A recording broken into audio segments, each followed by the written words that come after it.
भाइयों, मेरे देशवासी बहनों और भाइयों, साथी नागरिकों, बहनों और भाइयों, और मेरे देश के प्यारे बच्चों, संग्रहालय के गलियारों से एक कहानी।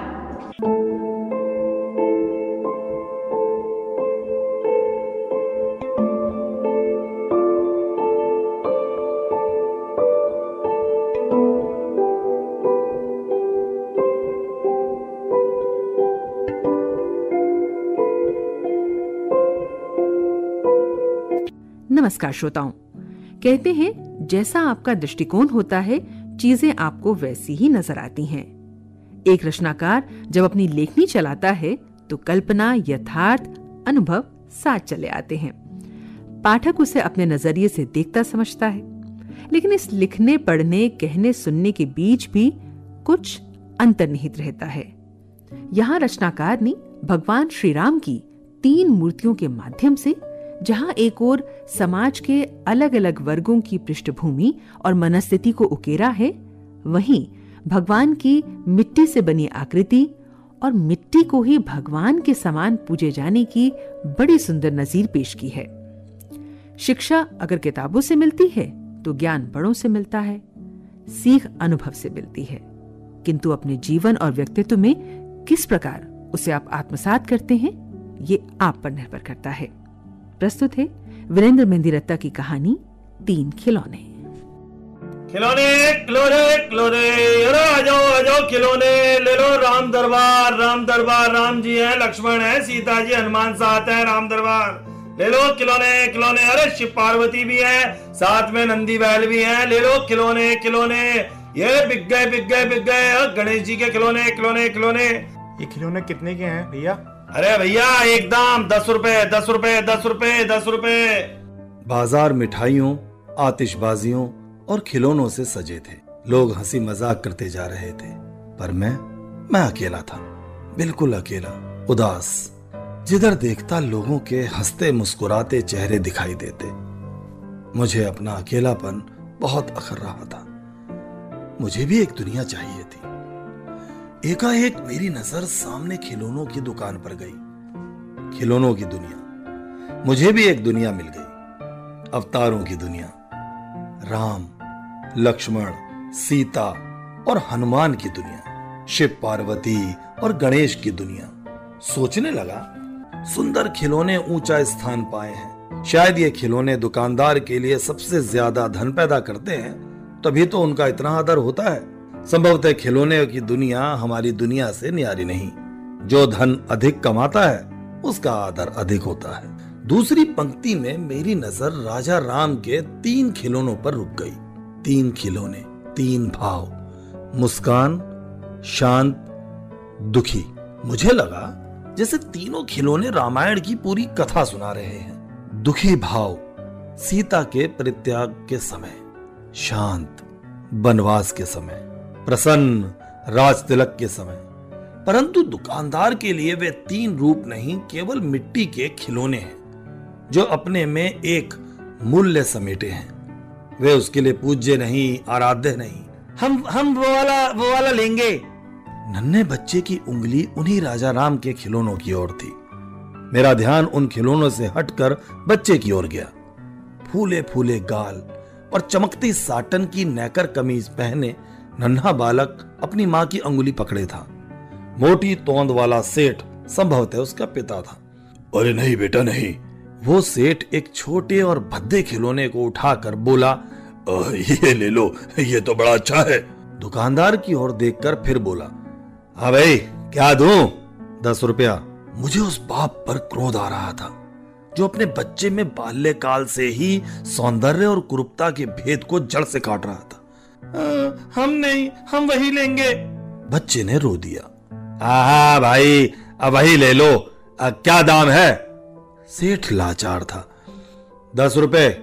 सेठ ने अपने कुर्ते की जेब से एक करारा 10 का नोट निकाला और हथेली में दबाते हुए बोला, अरे कम नहीं लोगे क्या? यहाँ एक दाम है सेठ जी। बच्चा मचल गया। हमें तो वही चाहिए।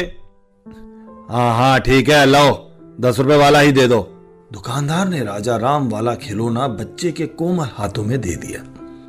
शोकातुर राम का खिलौना मेरी ओर देख रहा था। मुझे ऐसा लगा जैसे वो अपने दुख की कहानी सुना रहा हो। मिट्टी का बना हूं तो इससे क्या, आंखों वाले संसार को देखा करते हैं, सो मेरी भी आंखें हैं, मुझे भी सब कुछ देखने का अधिकार है।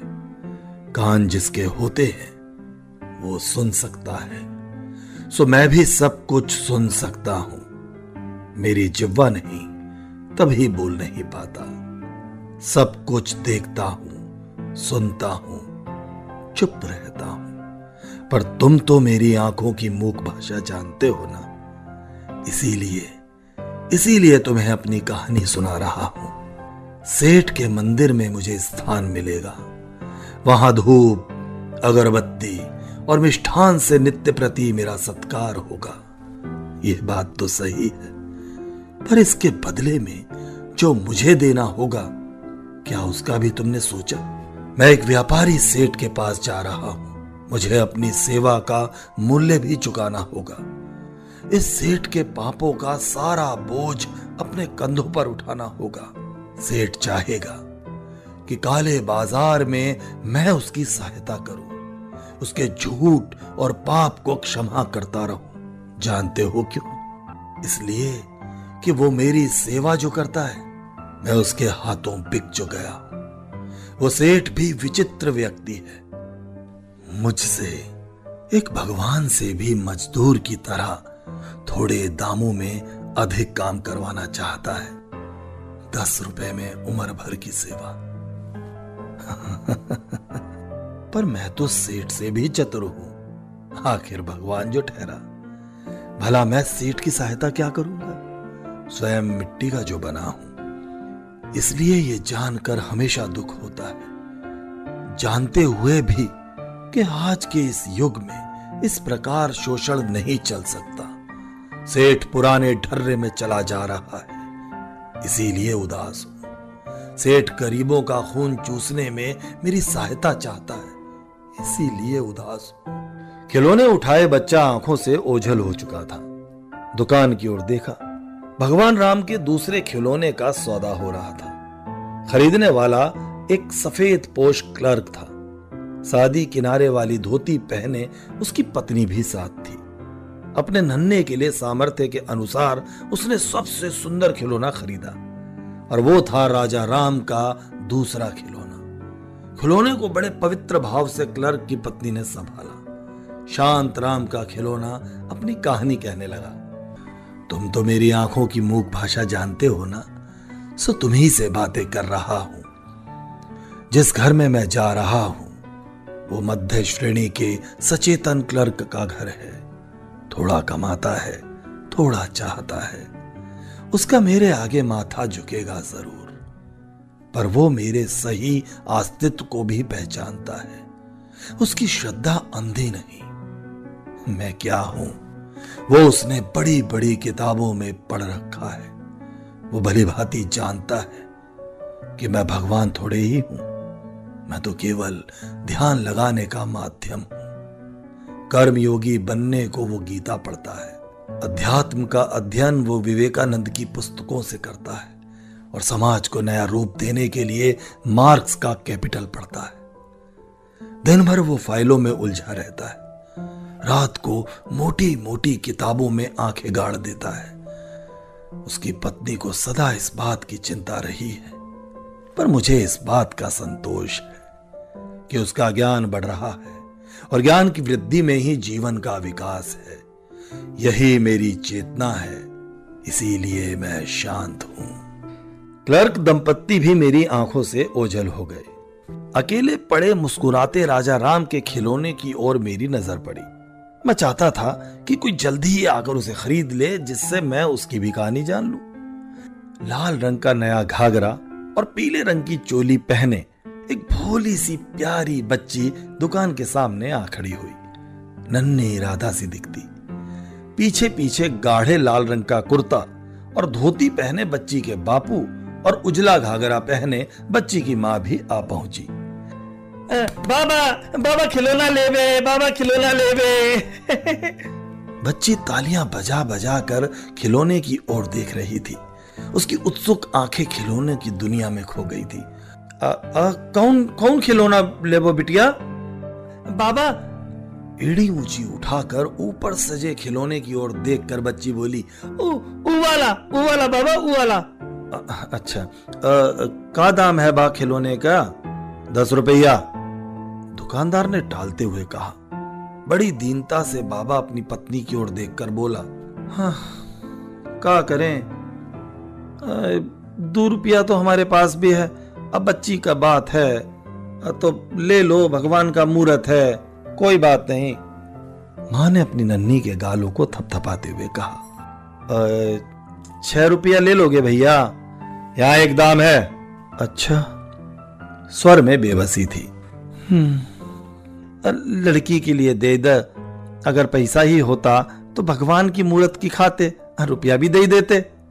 और 6 रुपये दुकानदार की ओर बढ़ाकर बाबा बोला, हाँ जाओ जाओ, अपना रास्ता नापो, यहां मोल भाव नहीं होता। दुकानदार ने कहा, महंगे हैं ये भगवान बिटिया, कोनो और बताओ जोन चाहो, हम दिला दे। बच्ची के आत्मसम्मान को धक्का लगा, सो अपने बाबा की उंगली पकड़कर बोली,